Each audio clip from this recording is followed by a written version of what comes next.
Hello बच्चों। आप सबका एक बार फिर से स्वागत है आपके अपने चैनल क्रैकर बाय विशाल सर में। जैसा कि बच्चों आपकी डिमांड थी कि सर इंग्लिश का कोई सीरीज स्टार्ट कीजिए, तो आज मैं आपके लिए बिल्कुल बेसिक से इंग्लिश की शुरुआत कर रहा हूँ। और ये इंग्लिश एसएससी के किसी भी एग्ज़ाम के लिए होगी और बेसिक से स्टार्ट हो रही है। तो फ़ायदा ये होगा आपको, अभी तक जितनी भी आपने इंग्लिश पढ़ी होगी या तो बीच में से पढ़ी होगी, या बच्चों को पता ही नहीं होता सर कि इंग्लिश स्टार्ट कैसे करनी है, कहाँ से स्टार्ट करें। तो गाइस आज हमारा पहला सेशन है और इस फर्स्ट सेशन में मैं बिल्कुल बेसिक से स्टार्ट करने वाला हूँ। आगे आपको जितनी वीडियो मिलेंगी वो स्टेप बाय स्टेप मिलेंगी, और मैं गारंटी ले रहा हूँ कि इंग्लिश, अगर आप इस चैनल से जुड़े रहेंगे तो इंग्लिश ग्रामर में आपको कोई प्रॉब्लम नहीं आने वाली। ट्रिक्स भी मैं आपको प्रोवाइड कराऊंगा, जो एग्जाम के पॉइंट ऑफ व्यू से इम्पोर्टेंट क्वेश्चन है वो मैं आपको कराऊंगा। जो भी पूरा सिलेबस हमारा होगा इंग्लिश ग्रामर का, वो सारा मैं आपको इस चैनल के थ्रू कंप्लीट कराता रहूँगा। साथ में वोकेबलरी मैं आपकी यहाँ पर कवर कराता रहूँगा। ईडियम फ्रेजेस है वो मैं आपको कराता रहूँगा ट्रिक के माध्यम से, ठीक है। साथ में आप लोग स्पोकन इंग्लिश करना चाहते हैं, आप वो भी कर सकते हैं। जब आपकी वोकेबलरी अच्छी हो जाएगी तो आप खुद भी स्पोकन इंग्लिश भी कर सकते हैं। तो सबसे पहले आपको इंग्लिश सीखना ज़रूरी है। इंग्लिश सीखने के लिए ही मैंने ये सीरीज स्टार्ट की है। और गाइस, इस वीडियो से और आने वाली सभी वीडियो से जो भी मैं इंग्लिश की लेके आ रहा हूँ, वो सभी आपकी पर्सनल लाइफ में और आपकी ऑफिशियल लाइफ में और आपकी एग्जाम्स की लाइफ में बहुत ज़्यादा इम्पोर्टेंट होगी। तो गाइस, वीडियो के साथ जुड़े रहिएगा। अपने सभी दोस्तों को वीडियो शेयर कर दीजिएगा जिनकी भी इंग्लिश वीक है और जिनको अपनी इंग्लिश स्ट्रॉन्ग करनी है। सबके पास शेयर कर दो, फैला दो, वीडियो वायरल कर दो। और चलिए आज इंग्लिश का गर्दा उड़ाते हैं। तो गाइस सबसे पहले मैं वन वर्ड सब्स्टिट्यूशन से स्टार्ट करूंगा। यानी कि हम डेली के 10 से 20 वर्ड, 10 वर्ड मैक्सिमम लेंगे, जिसको हम लोग सीखते हुए चलेंगे। फिर वोकेबलरी भी होगी इसमें और साथ में वन वर्ड सब्स्टिट्यूशन भी होगा। इसका मतलब होता है कि बहुत सारे शब्दों का एक अर्थ है ना। जैसे आपने हिंदी में देखा होगा तो जैसे कि मुहावरा देखा होगा आपने, तो किसी मुहावरे का एक शब्द होता है ना, अनेक शब्द। तो इसको इंग्लिश में वन वर्ड सब्स्टिट्यूशन। चलिए स्टार्ट करते हैं। सबसे पहले गाइस आप देखिएगा, पहला ही हमारा वर्ड है इनफेलिएबल। तो इनफेलिएबल की मैं अगर बात करूं, इसका मीनिंग होता है दैट नेवर फेल्स, जो कभी फेल नहीं होता। Always doing what it is suppose to, और हमेशा जो कुछ ना कुछ करने की सोचता है। तो देखिए इनफॉलेबल का हिंदी में मतलब होता है अचूक। कॉमन सी बात है, जो कभी ना चूके, जो कभी ना फेल हो, वही तो होगा ना इनफॉलेबल। अब देखिए इनफॉलेबल में आप देखिए एक वर्ड आ रहा है फॉल। फॉल में क्या होता है? गिरना। अगर मैं बात करूं फॉल की और मैं कहूँ कि आप लोग या या कोई भी बंदा फॉल हो गया, मतलब गिर गया, अगर आप उसके सामने यहाँ पे इन लगा देंगे, इन फॉल, इसका मतलब वो नहीं गिरा, बच गया, गिरने से बच गया। तो इन फॉल, फॉल मतलब गिरना, इन लगा दिया तो क्या हो गया? अब वो नहीं गिरेगा। इसका मतलब हिंदी में क्या हो जाता है? अचूक, मतलब कि वो चूका नहीं। तो ऐसे आप याद रख सकते हैं। दूसरा वर्ड है हमारा मिसोजिनिस्ट। इसका मतलब होता है a person who dislike women. एक ऐसा व्यक्ति जो कि वुमेन को डिसलाइक करता है, पसंद नहीं करता। हिंदी में क्या बोलते हैं इसको? इसका जो मीनिंग है वो क्या है? स्त्री जाति से द्वेष, जो कि स्त्री जाति से द्वेष करता है। ठीक है, कैसे याद रखेंगे? देखो इसको, मिसोजिनिस्ट को कैसे याद रखेंगे जी? बी का मतलब हो गया मैं, तो मतलब बहुत सारा, जीन्स, मैं भैया जीन्स वाली से बहुत नफरत करता हूँ, मैं जीन्स वाली लड़की से बहुत नफरत करता हूँ। ये तरीका है याद रखने का, इसका उससे कोई मतलब नहीं है। कभी आप सोचो सर कि आप स्त्री के लिए ऐसे बोल रहे हो, ऐसा कुछ नहीं है। ये सिर्फ और सिर्फ ट्रिक है याद करने की, ठीक है। तो ट्रिक के तरीके समझेंगे इसको। अब इसके अलावा कोई ट्रिक बन नहीं रही थी, मैंने ये ट्रिक बना दी। तो मिसोजिनिस्ट का मतलब है मैं सोजिनिस्ट, मैं जीन्स वाली से बहुत नफरत करता हूँ, मैं जीन्स वाले से बहुत नफरत करता हूँ। लेकिन यहाँ पे वुमेन है तो जीन्स वाली से कहना जरूरी होगा। तो यहाँ पे आप देख सकते हैं कि स्त्री जाति से द्वेष करने वाला। थर्ड देखिए ब्यूरोक्रेसी। ब्यूरोक्रेसी तो आप जानते भी होंगे, आपने टीवी में देखा होगा कि ब्यूरोक्रेसी हो रही है, ब्यूरोक्रेसी चल रही है। ये बड़ा इंपॉर्टेंट और एक बड़ा कॉमन वर्ड है, जो कि द हिंदूज में आपने इंग्लिश के जितने भी न्यूज़पेपर देखे होंगे वहाँ बहुत यूज होता है। तो इसका मतलब क्या है, a system of government in which there are a large number of state official who are not elected. यानी कि गवर्नमेंट का एक सिस्टम जो कि यहाँ पे एक बड़ी संख्या में ऑफिशियल, जिसके बहुत बड़ी संख्या में स्टेट्स हैं और जो इलेक्टेड भी नहीं हुआ, यानी कि बिना इलेक्टेड के, बिना चुनाव के वो उसके अपने स्टेट्स हो गए हैं। अब गवर्नमेंट चल रही है वहाँ पे, तो कहते हैं ना नौकरशाही, भैया कि यहाँ पे तो नौकरशाही चल रही है, यहाँ पे तो कुछ भी कर लो, जीतेगी तो यही पार्टी, चाहे कुछ भी कर लो, कुछ भी कर लो चलेगा तो इसका ही, जोर तो इसका ही चलेगा। तो उसको हम लोग बोलते हैं ब्यूरोक्रेसी। ठीक है, तो देखो ब्यूरो से आप रख सकते हो, ब्यूरो ब्यूरो किस चीज का होता है भाई, ब्यूरो होता है आपका सर, सीबीआई हुआ है ना, CBI central bureau of investigation. तो जो ब्यूरो कहेगी होता तो वही है। ठीक है, यानी कहीं भी कुछ अगर प्रॉब्लम हो जाती है, कहीं कोई मर्डर केस हो जाता है, कोई केस हो जाता है, अगर सीबीआई वहाँ पहुंचे तो जो सीबीआई कहेगी वही होगा। तो आप ऐसे समझ सकते हो भाई, ब्यूरो वर्ड आ गया यहाँ पे, तो इसका मतलब जो गवर्नमेंट चाहेगी वही होगा, नौकरशाही चल रही है। कैनिबल, कैनिबल का मीनिंग होता है a person who Yeats human flesh, एक ऐसा आदमी जो कि मानव का मांस खाता है, मानव का फ्लैश खाता है, नरभक्षक जिसको बोलते हैं, नरभक्षक। तो कैनिबल, कैन से देखो कान, है ना, कान निबल, निबल का मतलब क्या होता है, चूसना, है ना, निबल करते हैं बच्चे को, निबल होता है, निबल समझ सकते हैं हम लोग उसको।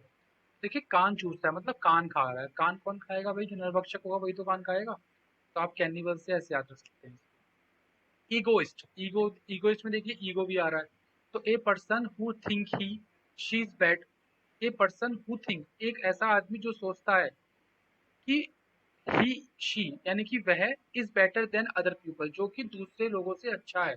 हम लोग कहते नहीं है तेरे अंदर बहुत ईगो आ गया भाई, इसके अंदर तो बहुत ईगो है। तो ईगो का मतलब क्या, ईगो का मतलब होता है अहमवादी, यानी कि जो ये सोचता है कि सबसे अच्छा मैं हूँ, दूसरे पीपल से अच्छा समझता है वो अपने आप को, उसको हम लोग ईगोइस्ट बोलते हैं।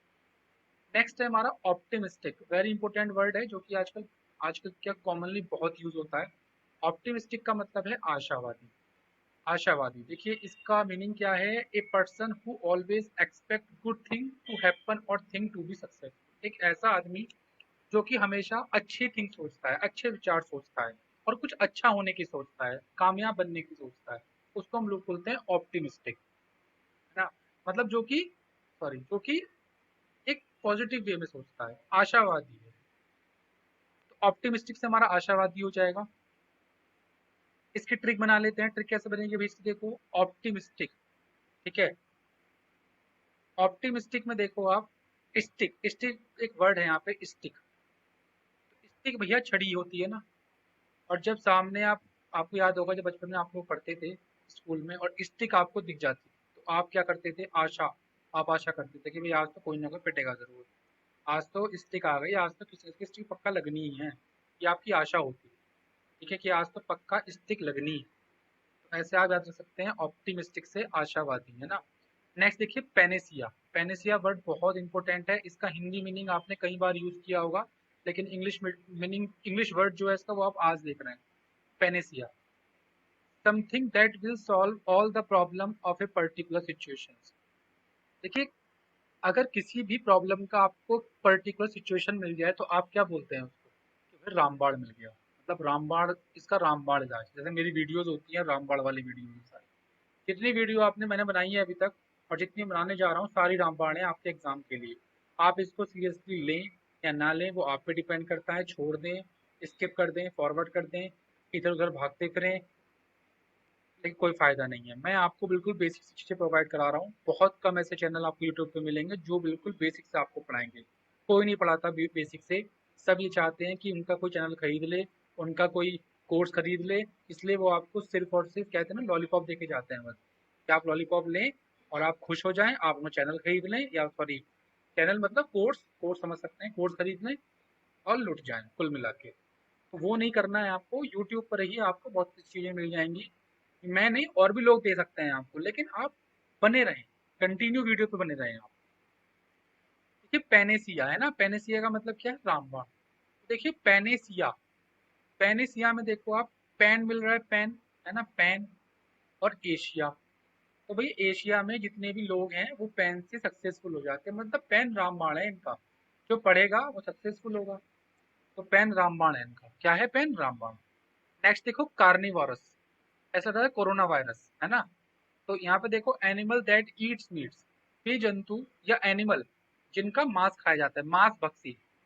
एनिमल जो मांस खाते हैं ऐसे समझो आप, मीट्स मतलब जो मांस खाने वाले जानवर जितने होते हैं कार्निवोरस बोलते हैं। तो कॉर्निवोरस मतलब मांस भक्षी।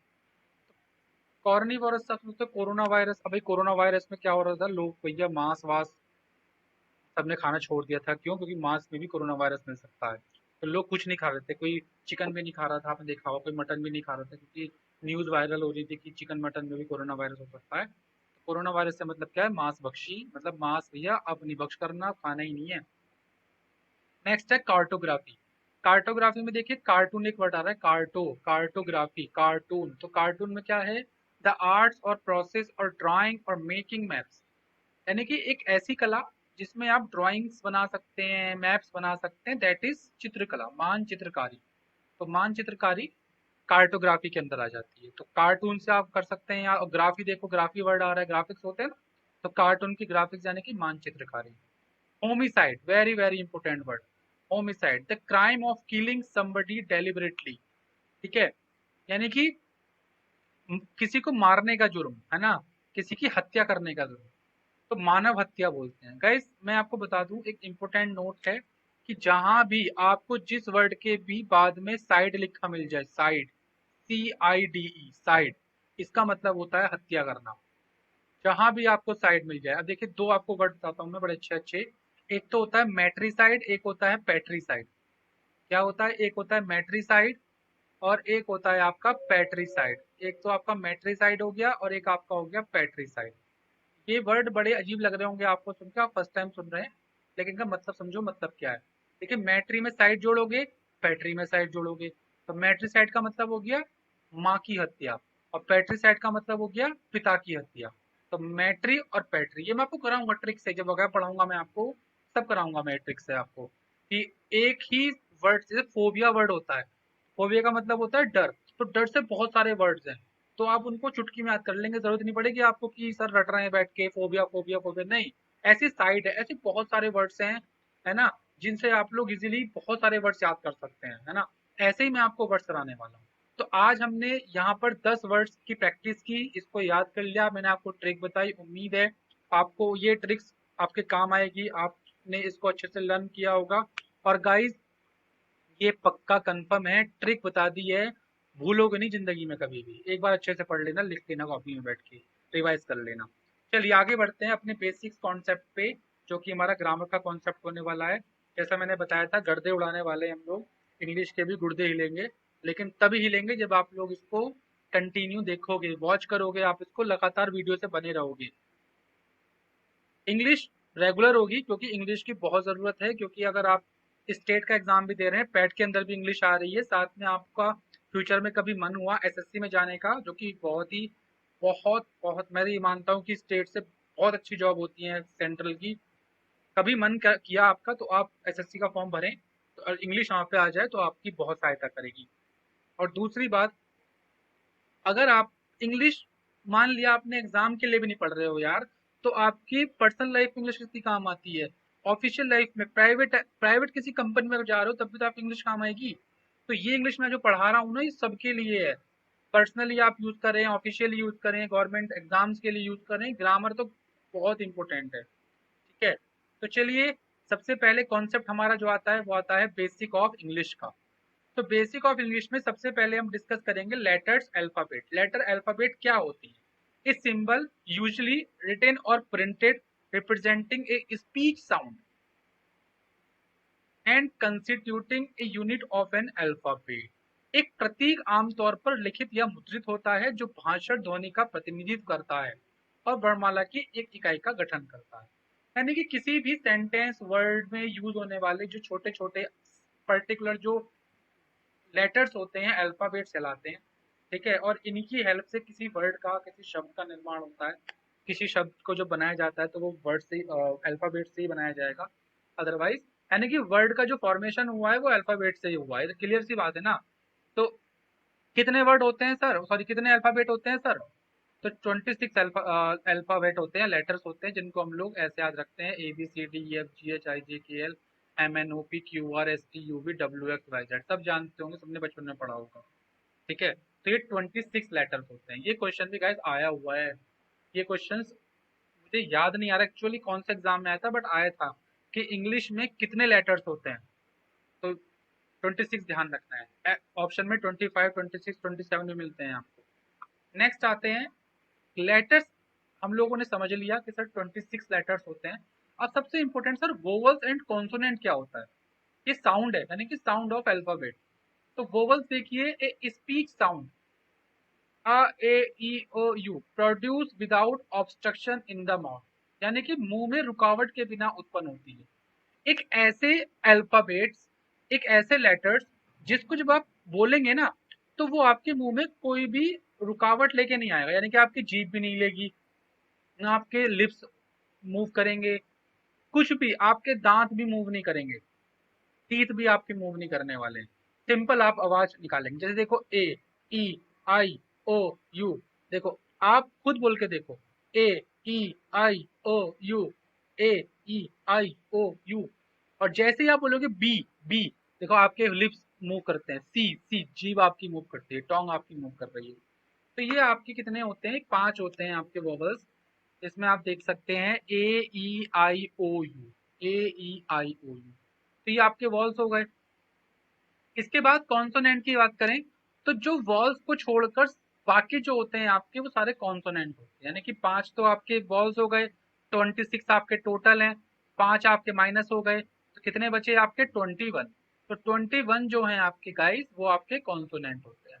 ठीक है। अब कॉन्सोनेंट में क्या है सर, कॉन्सोनेंट में वही है कि जिसको जिसका उच्चारण करने के लिए, जिसको स्पीच करने के लिए आपके सब मतलब टीथ भी एक्शन करेंगे, आपका जो लिप्स भी वो भी आपकी एक्शन करेगा, टोंग भी आपकी एक्शन करेगी। इन सबको सबसे मिलाकर या इन सब के यूज में ही कॉन्सोनेंट आता है।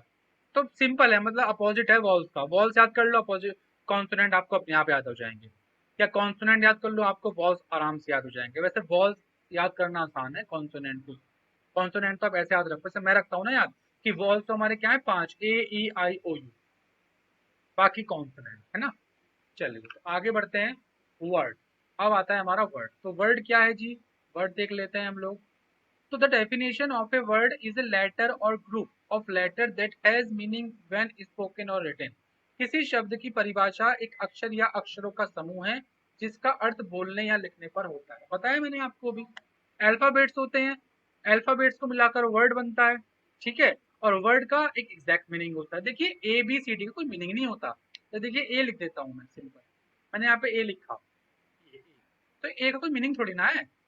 ए कोई, ए तो मीनिंगलेस है। सिर्फ ए, ए क्या होता है, व्हाट इज ए, है ना। इस तरीके से बी, बी क्या है, बी व्हाट इज बी, है ना। बी, मैं क्या आपसे बोलूं, मैं मान लीजिए मैं आपसे अगर बात कर रहा हूँ, बोलूं बी ए बी, आप क्या बोलोगे कि क्या कर रखा है B A B A B A, सही से बोलना। तो ये मीनिंगलेस है हमारे। लेकिन मीनिंग कैसे बनेगा, जब इन अल्फाबेट को आपस में जोड़ दिया जाएगा, जब इन लेटर्स का एक ग्रुप बना दिया जाएगा। ठीक है। तो इस तरीके से हमारा क्या बन जाता है, इस तरीके से हमारा वर्ड बन जाता है। For example dog man women, you see dog, you can see dog man women. Dog है, मैन है, वुमेन है, आपका नाम है। ठीक है, आपका कोई भी नाम अगर है तो वो भी वर्ड होता है। जैसे मेरा नाम है विशाल भारद्वाज, तो विशाल एक वर्ड है, भारद्वाज एक वर्ड है। ठीक है। इस तरीके से जो आपका नाम है वो भी वर्ड में आता है। अब आप देख सकते हैं कि आपके नेम में कितने अल्फाबेट्स हैं। जैसे कि मैं बात करूं कि मेरे नेम में, मेरा नेम जैसे विशाल है, तो विशाल में अप्रोक्स, अप्रोक्स नहीं, परफेक्ट 6 लेटर्स हैं, 6 अल्फाबेट है। और मैं आपसे ये पूछूं कि इसमें वॉल्स कितने हैं, तो देखो वॉल्स एक तो ए ये वाला हो गया, एक आई, यानी कि 2 वॉल्स आते हैं। यानी कि मेरे वर्ड्स के अंदर 2 वॉल्स आते हैं, इसके अलावा बाकी सारे कॉन्सोनेंट हैं। ठीक है। चलिए तो आगे मूव करते हैं। ऐसे ही आप लोग भी देख सकते हैं, आपके आपका नाम में, आपके नेम में जो वर्ड्स हैं उसमें कितने वॉल्स हैं, कितने कॉन्सोनेंट हैं। What is sentence. अब देखिए वर्ड आप समझ गए, वर्ड की डेफिनेशन क्या है। सबसे पहले आपने क्या समझा, सर अल्फाबेट क्या होता है ना। फिर आपने समझा वर्ड। अब वर्ड से क्या होगा, अब वर्ड के फॉर्मेशन से, यानी कि वर्ड के ग्रुप से सेंटेंस बनेगा। अब सेंटेंस यहाँ से चीजें आपकी जो है स्टार्ट होती हैं, सही मतलब जो आपको समझनी है। Sentence, what is sentence. अब समझते हैं, a complete sentence has a subject and predicate and can often be composed or more than one clause as long as it has a subject and a predicate. A group of words can form a sentence no matter how short. एक पूर्ण वाक्य में एक विषय और एक विधेय होता है और अक्सर एक से अधिक खंड से बना हो सकता है। बिल्कुल, जब तक इसमें एक विषय और एक विधेय होता है, शब्दों का एक समूह एक वाक्य बना सकता है, चाहे वह कितना ही छोटा क्यों ना हो।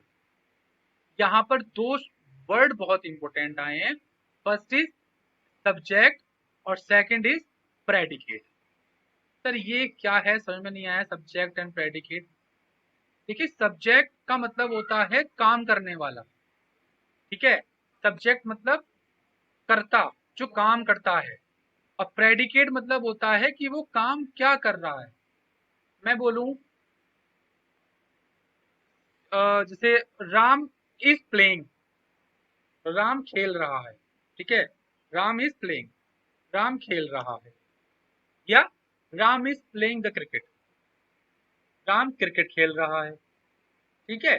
या मैं बोलूं सीमा ईट्स द फूड, सीमा खाना खाती है, सीमा ईट्स द फूड, सीमा खाना खाती है। तो सीमा क्या खाती है, खाना खाती है ना, खाना, तो खाना ही तो खा रही है, वो तो खाना आपका प्रेडिकेट हो जाता है। और सब्जेक्ट में क्या है, सीमा, जो मैं आपको आगे बताने वाला हूँ, डोंट वरी, ये मैंने आपको उसका एग्जांपल दिया है। अब देखिए आगे सेंटेंस देखते हैं हम लोग। तो Ram is a good boy, Ram is a good boy, Sita is a good girl. Clear. अब देखिए राम क्या है, अभी यहाँ कोई ऐसा नहीं करता है या काम कर रहा है, यहाँ पर इसका जो फंक्शन है वो बता रहा है, इसकी जो विशेषता है वो बता रहा है। राम एक कैसा लड़का है, तो राम एक अच्छा लड़का है, तो अच्छा लड़का में क्या हो गया आपका प्रेडिकेट, और राम आपका क्या हो जाता है subject. Sita is a good girl, तो सीता क्या है हमारी सब्जेक्ट, और ए गुड गर्ल क्या है प्रेडिकेट। यानी कि जो सब्जेक्ट के बाद बचा हुआ होता है उसको हम लोग प्रेडिकेट कहते हैं। तो सर बीच में क्या है, ये इज जो हमें दिखाई दे रहा है, सर इज क्या है ये, और सर ए भी क्या है ये। सर मान लिया आपने कहा सर गुड बॉय, चलो गुड बॉय अच्छा लड़का, तो राम अच्छा लड़का है, तो राम सब्जेक्ट हो गया, गुड बॉय आप कह रहे प्रेडिकेट हो गया, और सर सीता चलो सब्जेक्ट हो गई, गुड गर्ल चलो सर प्रेडिकेट हो गया, बट सर इज ए क्या है। तो आगे बढ़ते हैं, समझते हैं। देखिए मैंने आपको बताया था Ram is a good boy, तो यहाँ पे देखिए सब्जेक्ट, सब्जेक्ट में हमेशा आपका आएगा कर्ता, जो काम करता है, ये आपका नाम भी हो सकता है। इसके अलावा मैं आपको सब्जेक्ट ऑब्जेक्ट आगे के बताऊंगा, सब्जेक्ट ऑब्जेक्ट क्या होते हैं, सब्जेक्ट क्या है बेसिकली, इसका ऑब्जेक्ट कैसे बनता है। फिलहाल आप ध्यान रखें, सब्जेक्ट में अभी नाम डाल रहा हूँ, सेंटेंस क्या है हमारे पास, Ram is a good boy. तो राम देखिए सब्जेक्ट हुआ, इज हमारा क्या हो जाता है वर्ब, ठीक है, इज हमारा क्या हो जाता है वर्ब, जिसको हम लोग बोलते हैं हेल्पिंग वर्ब। ये आगे सब पढ़ोगे आप, है ना। अब जो बचा कुचा है हमारा वो हो जाता है ऑब्जेक्ट, जिसको हम प्रेडिकेट भी कह देते हैं। यानी कि Ram is a good boy, तो ये Ram is a good boy जो मैंने लिखा है, तो ये पूरा एक एग्जैक्ट सेंटेंस है। सब्जेक्ट हमारा राम हो गया, और वर्ब में हमारा इज आ गया, ऑब्जेक्ट हमारा ए गुड बॉय हो गया। सर वैसे आप मुझे ये बताइएगा कि सर इज ये शो क्या करता है, सर वर्ब है बट क्या शो कर रही है। तो गाइस ये जो इज है, ये आपके टेंस को शो करती है कि आपका ये टेंस कौन सा है ना। वर्तमान काल की बात कर रहे हैं, प्रेजेंट टेंस की बात कर रहे हैं, पास्ट टेंस की बात कर रहे हैं, कि फ्यूचर टेंस की बात कर रहे हैं, ये सिर्फ टेंस को शो करता है। इसके अलावा एक मेन वर्ब भी होती है जो कि आपके एक्शन को शो करती है, वो आगे पढ़ेंगे हम, ठीक है। जो मेन वर्ब है वो एक्शन को शो करेगी, वो आगे पढ़ेंगे। सर ऑब्जेक्ट क्या है, तो देखिए सब्जेक्ट और वर्ब इनको अलग कर दें तो बाकी बचा हुआ सारा ऑब्जेक्ट में आता है, जिसको हम लोग प्रेडिकेट भी कहते हैं। यानी कि सब्जेक्ट अलग कर दो, वर्ब अलग कर दो, जो बचेगा वो सारा आपका ऑब्जेक्ट। तो सर हमारा ऑब्जेक्ट कितना बड़ा भी हो सकता है, बिल्कुल हो सकता है, 3 वर्ड का भी हो सकता है, 4 वर्ड का भी हो सकता है, 5 वर्ड का भी हो सकता है, ऐसे आपके ये ऑब्जेक्ट हो सकता है। सर ऑब्जेक्ट में जो है ये ए गुड बॉय, सर इसका मतलब क्या है, सर ए का मतलब क्या होता है, ए का मतलब होता है एक, सर गुड का मतलब अच्छा, सर बॉय का मतलब लड़का। सही, तो हमें भी पता है सर ए का मतलब ए, गुड का मतलब अच्छा, बॉय का मतलब लड़का, तो इसमें कौन सी बड़ी बात है। सर हम बात कर रहे हैं मतलब ये इंग्लिश में मतलब क्या है इनका। गाइस देखिए इंग्लिश में अगर आप पूछना चाह रहे हैं पार्ट ऑफ स्पीच की दृष्टि से कि इसका मतलब क्या होता है, तो ए का मतलब है आर्टिकल, ये आर्टिकल शो कर रहा है आर्टिकल। गुड का मतलब है एडजेक्टिव, और बॉय हमारा है एक कॉमन नाउन, यानी कि ए आर्टिकल, गुड हमारा हो गया आपका एडजेक्टिव, और बॉय हमारा हो जाता है कॉमन नाउन। ठीक है। और ध्यान रखिएगा नाउन से पहले हमेशा एडजेक्टिव यूज होता है, एडजेक्टिव से पहले हमेशा आर्टिकल यूज होता है, यानी कि आर्टिकल के बाद हमेशा नाउन मिलेगा और एडजेक्टिव के बाद भी हमेशा नाउन मिलेगा। तीनों एक साथ आ जाते हैं तो आर्टिकल के बाद एडजेक्टिव आएगा, एडजेक्टिव के बाद नाउन आएगा, यानी कि नाउन से पहले 100% एडजेक्टिव होगा। ये इंपोर्टेंट नोट है। अब सर एडजेक्टिव क्या है, आर्टिकल क्या है, पता ही नहीं, कॉमन नाउन क्या है, तो उसके लिए वीडियो बना रहा हूँ ना, चलते रहें धीरे धीरे आगे आप सब मिलेगा। फिलहाल आप यहाँ पे ये समझो कि सब्जेक्ट वर्ब ऑब्जेक्ट क्या होता है। सब्जेक्ट का मतलब जो काम करता है, देन वर्ब का मतलब जो टेंस हमारा है, जैसे Ram is a good boy, और बाकी बचा कुचा हमारा ए गुड बॉय। ठीक है सर, इतना हम लोग याद कर लेंगे। अभी इसके आपको 10 सेंटेंस बनाने भी हैं घर से बैठ के, ठीक है, होमवर्क में। आगे हम लोग बढ़ते हैं, कुछ रूल्स हैं यहाँ पे जो कि देख लेते हैं हम लोग। ये रूल्स हमारे यहाँ पे इम्पोर्टेंट है। ठीक है, तो रूल्स में देखते हैं क्या है हमारा। रूल्स की मैं बात करूं अगर, तो रूल्स नंबर 1 है verb always depend on their subject या हिज सब्जेक्ट। ठीक है, वर्ब जो है वो ऑलवेज सब्जेक्ट पर बेस्ड होती है। मतलब सर ये क्या बात थी, समझ में नहीं आया तो समझो। ये जो वर्ब होगी ना गाइस, वर्ब, ये वर्ब आपकी सिंगुलर भी हो सकती है, प्लूरल भी हो सकती है, मतलब एक वचन में भी हो सकती है, बहुवचन में भी हो सकती है, समझ रहे ना। लेकिन सर ये तो एक वचन का मतलब तो एक होता है ना, सिंगुलर, और सर जो बहुवचन है इसका मतलब होता है बहुत सारे। बट सर एक बात तो बताइए, मैंने कहा पूछिए सर, ये वर्ब जो है आपने कहा सिंगुलर भी हो सकती है, प्लूरल भी हो सकती है, ठीक है सर, बट सर हम लोगों को पता कैसे लगेगा सिंगुलर लगानी कि प्लूरल लगानी है। तो यही तो मैं कह रहा हूँ आपसे, जो वर्ब है ये सब्जेक्ट पर बेस्ड होती है, यानी कि सब्जेक्ट अगर सिंगुलर है तो वर्ब भी सिंगुलर होगी, और सब्जेक्ट अलग अगर प्लूरल है तो वर्ब भी आपकी प्लूरल ही होगी। ये आपको ध्यान रखना है, यानी कि सब्जेक्ट अगर सिंगुलर तो वर्ब भी सिंगुलर, सब्जेक्ट अगर प्लूरल तो आपका वर्ब भी प्लूरल होगी। का मतलब आपके कहने का मतलब ये है ना, if subject is singular then verb भी singular, sir subject is plural then verb भी प्लूरल। सर एग्जांपल देंगे इसका कोई? चलिए भाई आपकी बात कैसे डाल सकते हैं हम, जैसे मैंने पीछे वाले सेंटेंस में आपको बताया था। यहाँ पे देखिए Ram is a good boy, तो राम के साथ इज लगा क्योंकि राम सिर्फ एक सिंगल एक बॉय है, राम एक सिंगल लड़का है ना, तो राम इज हुआ। ठीक है, इज मतलब इज हमारा सिंगुलर में आता है। ये सिंगुलर प्लूरल क्या है आगे जाके समझ जाएंगे आप, टेंस से पढ़ेंगे या जब आपको आगे पढ़ाऊंगा। बट सर बात है प्लूरल की, प्लूरल कैसे समझेंगे। जैसे मैं बोलूं हम स्कूल जाते हैं, हम स्कूल जाते हैं, है ना, एक सेंटेंस है हम स्कूल जाते हैं, तो इसकी इंग्लिश कैसे बनती है, we are go to school, we are go to school. अब मुझे आप बताओ आर जो यहाँ पे आया है, क्या यहाँ पे इज आएगा? बताओ मुझे सर, यहाँ पे इज आएगा कि नहीं आएगा? सर इज तो आ सकता है, लेकिन इज तब आएगा जब यहाँ पे सिंगुलर होता। तो वी सिंगुलर है, सर वी का मतलब क्या है, हम, और हम में कितने सारे हो सकते हैं? सर हम में तो 2 भी हो सकते हैं, 3 भी हो सकते हैं, 4 भी, 5 भी, 10 भी, 15, 100, 200, 1000 भी हो सकते हैं सर। एक तो नहीं होगा सर। मैंने कहा क्यों सर, एक में तो मैं हूं ना अकेला, और सर एक के लिए तो आई होता है, आई मैं। बात तो ठीक है सर, इसका मतलब क्या है, वी है तो वी के साथ आर लगेगा, तो ये हमारा प्लूरल में आ जाएगा। ठीक है, आई एक एक्सेप्शन है जिसके साथ हमेशा एम का यूज होगा। ठीक है, हमेशा मतलब प्रेजेंट टेंस, प्रेजेंट में भी मतलब प्रेजेंट इंडेफिनिट में, sorry present continuous, present continuous में आई के साथ एम यूज। ठीक है, ये आगे पढ़ेंगे, डोंट वरी सब पढ़ाऊंगा, मलाई निकाल दूंगा बिल्कुल दूध में से और आपको दे दूंगा, बस आपको वो खानी है, खाने आपको पड़ेगी, मुझे नहीं खानी है। मैं तो दूंगा आपको, पता लगे कि सर सब कुछ आप ही कर दो, ऐसा नहीं होगा। ठीक है, अब आगे आते हैं हम लोग, जो हमारा नेक्स्ट कॉन्सेप्ट है वो ये है कि सर कुछ एग्जाम्पल तो कराओ। चलो, तो करेक्ट द सेंटेंस, सेंटेंस को करेक्ट करो जरा। पहला है मी कॉल्ड ही, क्या ये सेंटेंस सही है? लगाओ दिमाग। सर मी कॉल्ड ही, मी कॉल्ड ही, सर मी कॉल्ड ही, मी कॉल्ड ही, मी कॉल्ड ही, सोच रहे होंगे आप लोग। कमेंट बॉक्स में टाइप करना फटाफट से कि ये सही है गलत है, जल्दी टाइप करो। कुछ लोग, मुझे पता है कुछ लोग यहाँ पे कहेंगे सर सही भी है, कुछ लोग गलत भी बताएंगे। और अगर सब बच्चे सही बता रहे हैं तो बहुत गलत बात है, और सब गलत कह रहे हैं तो बहुत अच्छी बात है। ठीक है, यानी कि ये सेंटेंस हमारा फुल्ली गलत है। सर ऐसा क्यों है?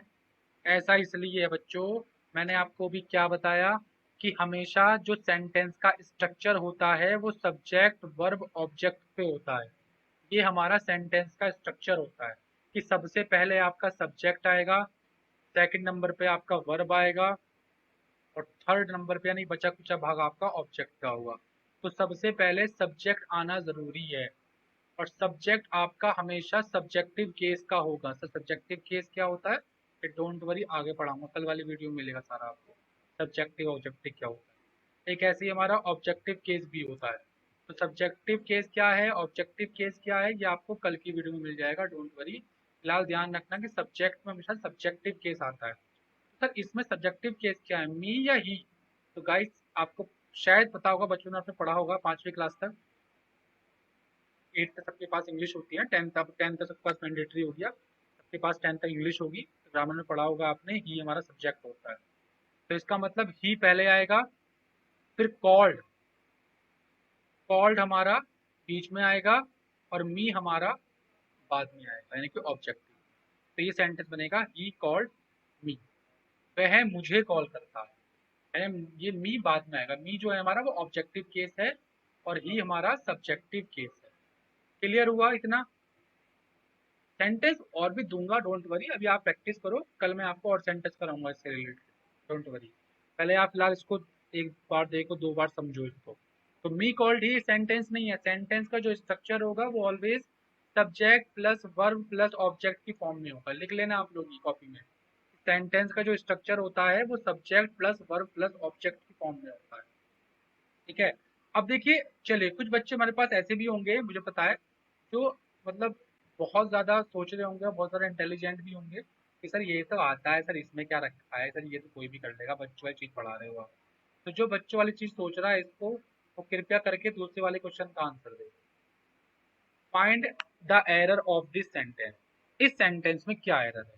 अब कुछ बच्चों के गुर्दे हिल गए होंगे इस सेंटेंस को देखकर, सर क्या है ये बवाल।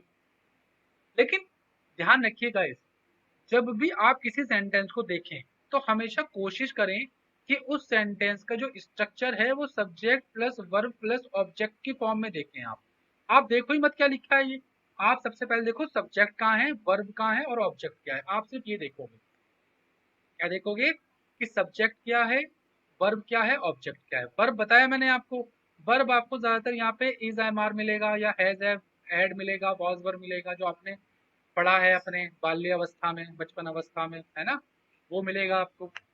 तो देखिए यहाँ पे, अगर मैं बात करूं इस सेंटेंस की, जो कि जिस सेंटेंस से आपके गुर्दे हिली गए होंगे, है ना, आई एम श्योर। नहीं हिले हैं तो कमेंट बॉक्स में जरूर टाइप कर देना, सर ये तो मैंने कर दिया था, झूठ मत करना, ठीक है। चलिए, तो देखिए दिस मैच का मतलब क्या है, इस मैच में। तो दिस मैच, सर पता नहीं दिस सब्जेक्ट है कि मैच सब्जेक्ट है, लेकिन हाँ सर इज पक्का है, सर इज तो हमारा वर्ब है। तो मैंने क्या कहा था आपसे कि वर्ब के पहले हमेशा सब्जेक्ट हो, तो ये हमारा पूरा सब्जेक्ट है दिस मैच, इस मैच में, या ये मैच। इस मतलब वर्ब हो गया। अब बचा कुचा सारा आपका ऑब्जेक्ट हो गया, समझ में आया ना? पहला आपका सब्जेक्ट, दूसरा आपका वर्ब, और तीसरा आपका ऑब्जेक्ट। अब देखिए ये जो आपका यहाँ पर दिखाई दे रहा है, played between you and I, sir ये क्या गलती हो सकती है? सर ये सब कुछ ठीक होगा मेरे हिसाब से। तो देखिए प्लेड, प्लेड है हमारी एक्शन वर्ब, जिसको मेन वर्ब बोलते हैं। हालांकि ये सेंटेंस पैसिव वॉइस का सेंटेंस है, जो आपको आगे बताऊंगा पैसिव वॉइस क्या होता है, बट फिलहाल समझिएगा कि प्लेड जो हमारा है ये मेन वर्ब है, यानी एक्शन वर्ब है, मतलब खेलना। भाई मैं खाना खाता हूं, है ना, या तुम स्कूल जा रहे हो, तुम स्कूल जा रहे हो, you are going to school, तो गोइंग क्या है? गोइंग आपकी मेन वर्ब है कि आप जा रहे हो ना, आ नहीं रहे हो, जा रहे हो। जिससे ये पता लगता है कि स्कूल, तुम स्कूल में क्या कर रहे हो, जा रहे हो। तो जाना हमारा मेन वर्ब हो जाता है। और रहा है, नहीं है, रहे हैं, ये आपको बताता है टेंस के बारे में, जो आप आगे पढ़ोगे। आपने पढ़ा भी होगा बचपन में, लेकिन वो जो आपने बचपन में पढ़ा है ना, वो आप अब नहीं पढ़ोगे। वो शायद जो आपने पढ़ा है वो कभी भी काम नहीं आएगा, जो आपको मैं पढ़ाऊंगा अब टेंस में, वो आपके काम आएगा। और वही निचोड़ है, वही लाइफ है, वही सब कुछ है। ठीक है। तो यहाँ पे देखिए, प्लेड की मैं बात करूं अगर, तो प्लेड हमारा मेन वर्ब है, जो कि एक्शन वर्ब है। बिटवीन हमारा प्रेपो है, प्रेपो मतलब प्रपोजिशन। सर ये तो आपने बड़ा डीप डीप दे दिया, कोई नहीं, समझा रहा हूँ। चाहे इसको छोड़ भी देना, स्किप कर देना, कोई प्रॉब्लम नहीं, ये बाद में आएगा। फिलहाल सिर्फ आपकी प्रैक्टिस के लिए बता रहा हूँ मैं ये, कि देखो ऐसे क्वेश्चन भी आपको आगे मिलेंगे, तो ये मत सोचना कि हलवा है। ठीक है, हलवा मत समझना, नहीं तो एग्जाम में आपके गुर्दे लेंगे बैठ के। अब देखिए, बिटवीन है, तो बिटवीन का मतलब क्या है? बिटवीन हमारा प्रेपोजिशन है। अब बिटवीन के बाद एक रूल है कि जो प्रेपो होती है, इसके बाद हमेशा जो केस होगा, यानी कि इसके बाद जो भी, हमेशा कौन सा केस? सब्जेक्टिव केस और ऑब्जेक्टिव केस। ये केस हमेशा ऑब्जेक्टिव केस ही होगा। यानी कि प्रेपोजिशन के बाद जो भी आपका केस आएगा, वो हमेशा ऑब्जेक्टिव केस ही होगा। लिख लेना इसको, प्रेपोजिशन के बाद जो भी केस आएगा वो आपका ऑब्जेक्टिव केस होगा। तो सर यू का ऑब्जेक्टिव केस क्या है? वो यू ही होगा। ये मैं आपको लिखवाऊंगा, डोंट वरी, कल लिखवाऊंगा सारे, जिससे कि आप लोगों को पता रहे। सर आई का ऑब्जेक्टिव केस आई होता है? नहीं जी, इसका ऑब्जेक्टिव केस मी होता है, मी। तो यानी गलती कहाँ पे है? गलती हमारी आई में है। तो इसका आंसर हमारा क्या होगा कि आई हटा के सर मी लगाओ, ये इसका सही आंसर होगा। ठीक है, तो देखें दोबारा से एक बार, दिस मैच हमारा सब्जेक्ट था, इस हमारी वर्ब हुई, played between you and I हमारा ऑब्जेक्ट हो गया, प्लेड हमारा मेन वर्ब हुआ, बिटवीन हमारी प्रपोजिशन हुई, बिटवीन के बाद जो भी आता है वो ऑब्जेक्टिव केस में होता है, यू हमारा सब्जेक्ट भी है ऑब्जेक्ट भी है, दोनों केस हमारे यू होते हैं। लेकिन सर आई जो है सब्जेक्टिव है, मी हमारा इसका ऑब्जेक्टिव केस होगा। अब नेक्स्ट है हमारा फिल इन द ब्लैंक्स। इसको देखो, एक और क्वेश्चन दे दिया मैंने आपके लिए। The introduction of maths and English compulsory, यहाँ क्या आएगा मुझे आपको बताओ, यहाँ क्या आएगा? अब मुझे पता है बहुत सारे बच्चे यहाँ पे ऐसे होंगे जो आर पे, आर को सही बताएंगे। मुझे पता है बहुत बच्चे यहाँ पे आर को बताएंगे। सर आर आएगा, क्यों आएगा सर? आर प्लूरल है ना सर। मैंने कहा प्लूरल है, और सर देखो यहाँ मैथ भी है, इंग्लिश भी है, सर दो हो गए ना, तो यहाँ पे आर लगेगा। सर देखा मेरा दिमाग कितना इंटेलिजेंट हूँ मैं। बट बच्चों आप गलत हो गए। सर क्यों? सर ये क्या लॉजिक है, आपने गलत बता दिया, सर गलत हो गए। गलत इसलिए हो गए, मैंने आपसे क्या कहा था कि वर्ब हमेशा, जो वर्ब है वो हमेशा किसके अकॉर्डिंग लगती है? वर्ब हमेशा आपकी, बताइए गाइस, किसके अकॉर्डिंग लगती है? वर्ब हमेशा आपकी लगती है सब्जेक्ट के अकॉर्डिंग। सर हाँ, ये बात तो ठीक कह रहे हो आप, जो वर्ब है हमारी वो हमेशा सब्जेक्ट के अकॉर्डिंग लगती है। तो सर हमारी गलती क्या है इसमें? तो यानी कि इसमें से आपको सब्जेक्ट ढूंढना है, सब्जेक्ट क्या है, पहली बात। ठीक है सर, सब्जेक्ट क्या है? सब्जेक्ट सर यही होगा पूरा, the introduction of math and English, इस पूरा सब्जेक्ट है। मैंने कहा नहीं सर, क्यों? आप ये देखो यहाँ पर बीच में ऑफ भी तो आ रहा है, of. End of, what is of? Of is a preposition. Of जो है वो प्रेपोजिशन है। ठीक है सर, कोई नहीं। अब अगर ऑफ प्रेपोजिशन है, तो ऑफ के बाद जो भी आता है वो क्या आता है? बताया था ना मैंने आपको भी, ऑब्जेक्टिव केस। यानी कि ये केस हमारा ऑब्जेक्ट में आ गया। और वर्ब हमेशा लगती है सब्जेक्ट के अकॉर्डिंग, लगती है ना, बताया था अभी। जो वर्ब होती है सब्जेक्ट के अकॉर्डिंग लगती है। तो क्या करना होगा आपको? आपको जो वर्ब है वो सब्जेक्ट के अकॉर्डिंग लगानी होगी। तो इसमें सब्जेक्ट क्या है सर फिर? इसमें सब्जेक्ट है द इंट्रोडक्शन। और द इंट्रोडक्शन जो है वो सिंगुलर है, क्योंकि यहाँ पे द इंट्रोडक्शन सिंगुलर में आता है। ये आप रट भी सकते हो, याद भी कर सकते हो, ये सिंगुलर में रहेगा हमेशा। और इसके अकॉर्डिंगली यहाँ पे जो वर्ब लगेगी वो भी सिंगुलर आएगी। और वर हमारा पास्ट की प्लूरल फॉर्म है, हैव हमारी वो भी प्लूरल में यूज होती है, आर हमारी वो भी प्लूरल है। बचा क्या? इज। तो आंसर हमारा हो गया इज, इसका सही आंसर हो गया इज। ठीक है। ऐसे बहुत सारे क्वेश्चंस होंगे जो मैं आपको आगे कराऊंगा, डोंट वरी, बहुत सारे क्वेश्चंस। अब आपके माइंड में ये होगा कि सर आपने ये कहा कि जो सिंगल होता है वो एक सेंटेंस होता है ना, जैसे मैंने आपको बताया पीछे भी, यहाँ पे देखो आप लोग, Ram is a good boy, Sita is a good boy. लेकिन सर कुछ चीजें जो हालांकि आपको पता होंगी, क्लॉजेज एंड फ्रेजेस क्या होते हैं, नहीं पता होगा तो आपने इसका नाम जरूर सुना होगा, और अगर आपने इसका नाम भी नहीं सुना है तो आज सुन लीजिएगा कि क्लॉजेज एंड फ्रेजेस क्या होती हैं, इंपॉर्टेंट है इसलिए बता रहा हूँ। क्लॉजेज, देखिए क्लॉजेज में क्या है सर, क्लॉजेज क्या है समझ में नहीं आया, बताओ मुझे, आज तक पढ़ाई नहीं पहली बार। A clause is a group of words that contain a subject and a verb. एक क्लॉज क्या होती है? एक क्लॉज होती है जिसके अंदर सब्जेक्ट भी हो, वर्ब भी हो, ऑब्जेक्ट भी हो। क्या बोला मैंने? दोबारा सोचो, समझो, सुनो। एक क्लॉज क्या होता है?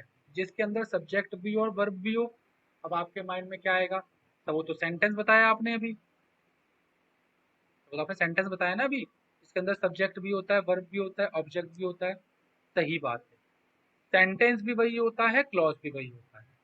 सर क्यों पागल बना रहे हो सर, यहाँ सर कुछ और होगा क्लॉज में, तो रुको ना, अभी देखो आगे, अभी मजा आएगा।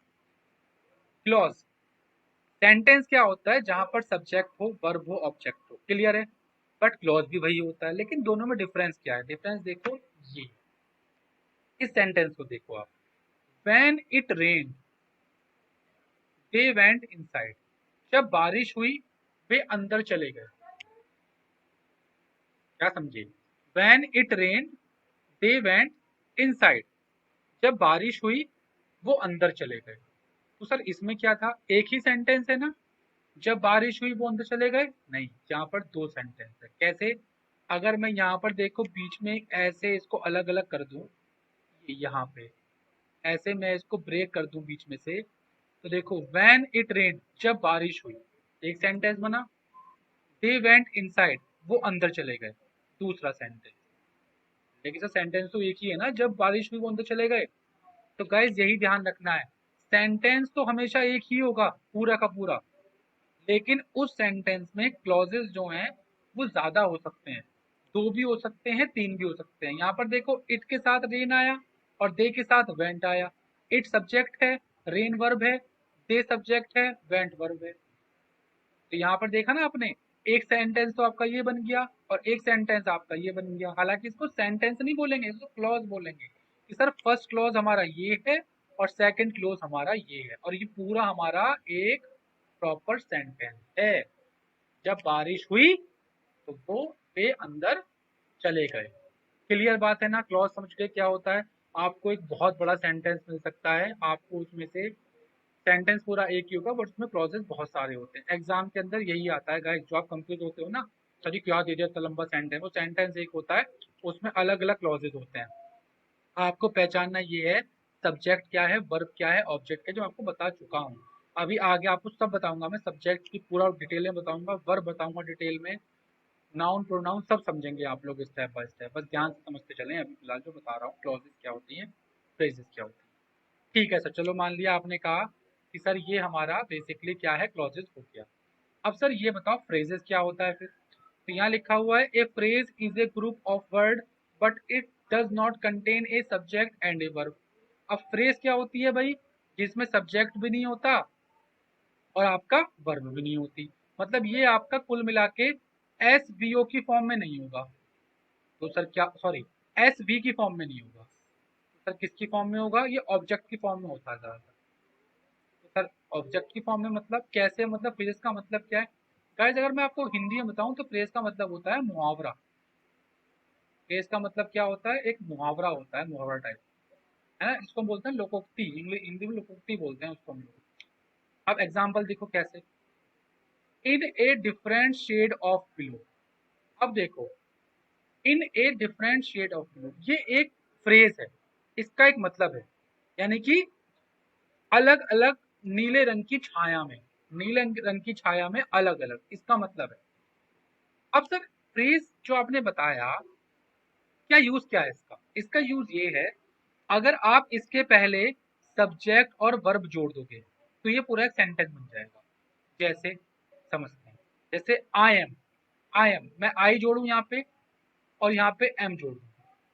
आई am in a different shade of blue, मैं नीले रंग की अलग अलग छाया में हूँ।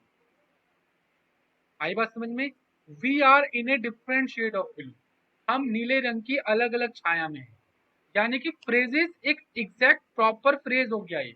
इसके साथ आप कोई भी सब्जेक्ट वर्ब जोड़ोगे तो ये सेंटेंस में डेवलप हो जाएगा, सेंटेंस में बदल जाएगा। That is the phrase. Phrase हमेशा एक निश्चित रहती है, कभी चेंज नहीं होती। बहुत सारी फ्रेजेस हैं जो आप आगे पढ़ोगे मेरे साथ साथ। मैं आपको पहले, जैसे अभी मैंने आपको वीडियो के स्टार्टिंग में पढ़ाया है सब्स्टिट्यूशन, ऐसे ही मैं आपको फ्रेजेस भी पढ़ाऊंगा। तो फ्रेजेस वो निश्चित होती है, ठीक है, वो बिल्कुल फिक्स है फ्रेजेस, वो चेंज नहीं होती। जैसे 9 2 11 होना, है ना, ये क्या है, मुहावरा है ना, 9 2 11 होना। मैं 9 2 11 हो गया, तो 9 2 11 जोड़ोगे जहां भी, वहां से आपका एक सेंटेंस बन सकता है कि मैं 9 2 11 हो गया। इस तरीके से क्या है, ये एक फ्रेज है, in a different shade of blue. इससे आप कुछ भी सब्जेक्ट वर्ब जोड़ोगे तो आपका एक सेंटेंस डेवलप हो जाएगा। तो गाइज आज के सेशन में हम लोग इतना ही करते हैं। नेक्स्ट वीडियो में हम इससे आगे बढ़ेंगे और अगला टॉपिक हमारा बेसिकली नाउन पर होगा। ये हमारा बेसिक था जो आपको एटलीस्ट पता होना चाहिए। इसको आप अच्छे से पढ़ो, समझो, दोबारा वीडियो देखो, लिखो, कॉपी नोट्स बनाओ। यही एग्जाम के पॉइंट ऑफ व्यू से इंपॉर्टेंट है। और इसको ही समझें बस आप लोग। आगे नाउन आएगा, नाउन में आपको ऐसे पढ़ाने वाला हूँ कि जिंदगी में नाउन कभी नहीं भूलोगे। और जो एग्जाम में आएगा ना, एसएससी के एग्जाम में जो आना है, वो मैं आपको बताऊंगा। एसएससी गारंटी मैं ले लेता हूँ, चलो आप। और स्पेशली स्पेशली उन बच्चों के लिए जो बच्चे हिंदी मीडियम के हैं, ठीक है। इंग्लिश वाले बच्चे तो इजीली समझ जाते हैं ना इंग्लिश पढ़ के, लेकिन जो हिंदी वाले बच्चे हैं वो बड़े कंफ्यूज होते हैं, सर इंग्लिश कैसे समझे। तो आपको इंग्लिश अब मैं समझाऊंगा, डोंट वरी। तो गाइस, चैनल को सब्सक्राइब शेयर कर दें, सब्सक्राइब कर लें नहीं किया है तो। और वीडियो को भैया शेयर जरूर कर दो। बहुत कम व्यूज आ रहे हैं, लाइक भी नहीं आ रहे, ठीक है। कम से कम मुझे मोटिवेशन तो दे दो, जिससे मैं आपकी इंग्लिश स्ट्रॉन्ग करा दूं। और आप देखिए, जितना कंटेंट दे रहा हूँ, बस सही में कह रहा हूँ, एग्जाम में फंसने वाला कंटेंट है। फालतू में टाइम वेस्ट ना आपका कर ना अपना कर रहा हूँ, ठीक है। दोनों का टाइम वेस्ट नहीं कर रहा हूँ। इसलिए कह रहा हूँ, जितना हो सके लाइक करो, शेयर करो, सब्सक्राइब कराओ और वीडियो पे कंटिन्यू बने रहो, ठीक है गाइस। चलिए guys, take care, bye bye guys, जय हिंद, जय भारत। अगली वीडियो में जल्दी मिलते हैं। Bye bye guys, love you.